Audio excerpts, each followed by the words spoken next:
ever dropped your kid off at daycare or school and been in there acting like this is the best morning ever just to immediately get back in your car and cry?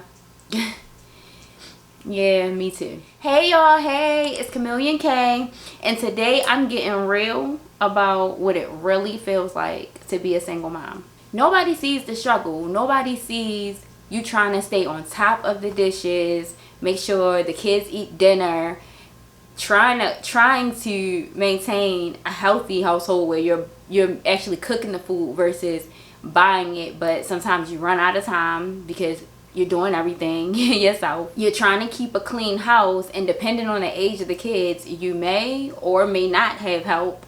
The only thing sometimes they're helping with is making a mess. You're trying to help with homework. You're trying to get the kids in the bath, get them to bed at a decent time, and this is all on you while you're still trying to check the homework, make sure it's right for the portion that maybe you had to go to the stove and do some things with dinner and let them do a portion of the homework on their own after you tell them what to do or help them with their homework. And then depending on the nature of your business or the nature of your work, you're trying to answer text messages or emails or that have to do with work. We literally do 20 jobs at once, exhausted, but still having to show up and do the most or give 100% at work when you're at work, leaving personal at home, and giving 100% at home when sometimes it's impossible to leave work behind depending on what field you're in. We just be having to do the most.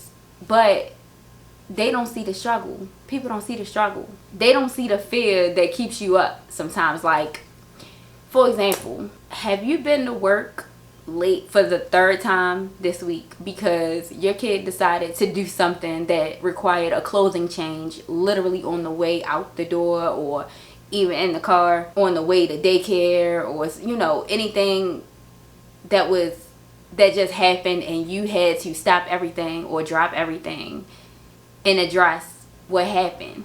Or having to call out of work again because your kid is sick and it's just a matter of time before they fire you.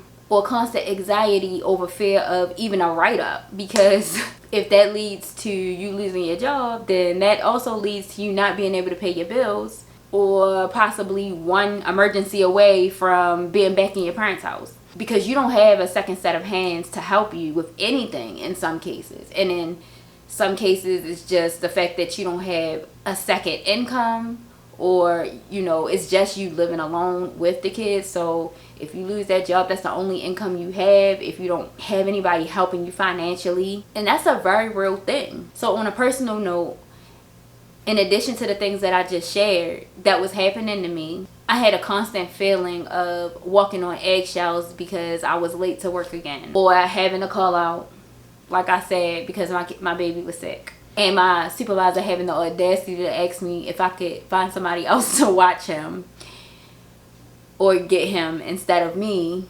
when the daycare provider called me. And in all reality, it's nobody else's responsibility, but at the time, I didn't have anybody anyway because everybody else had jobs or was in school too. But even in addition to that, I just remember getting phone calls or texts about another milestone that I missed or was missing in my baby's life, or another moment that I would have liked to have been present for. And when I had my second child, I wasn't going through that again. So I made a decision. And I want to tell you what changed for me and why I'm sharing this. I took control of my work life and created my own income through entrepreneurship, which ultimately gave me the freedom to be there for whatever I wanted to be there for in my kids' lives, and not having to worry about answering to anybody when I want to put my kids first. You're not lazy, you're overloaded, and let's change that together. I'll be doing a free workshop called Service to Subscription for single moms that teaches you how to take a service business and turn it into a predictable paycheck so that you can create a reliable income from a service that you choose to provide. And I also have my wait list for my membership, Single Mom to Self-Made, down below. And in the meantime, I do have a free guide called Service to Subscription for single moms. So if you're interested in any of those things, they'll be down below. And if you're stuck in the cycle that I talked about in this video, then you may need to watch this video next. Yeah, love y'all. I don't mean the two, I mean the one. Yeah, I can call God and get it done. Get it done. We ain't never running out of nothing. Hey, I'm one of the one. I don't mean the two, I mean the one.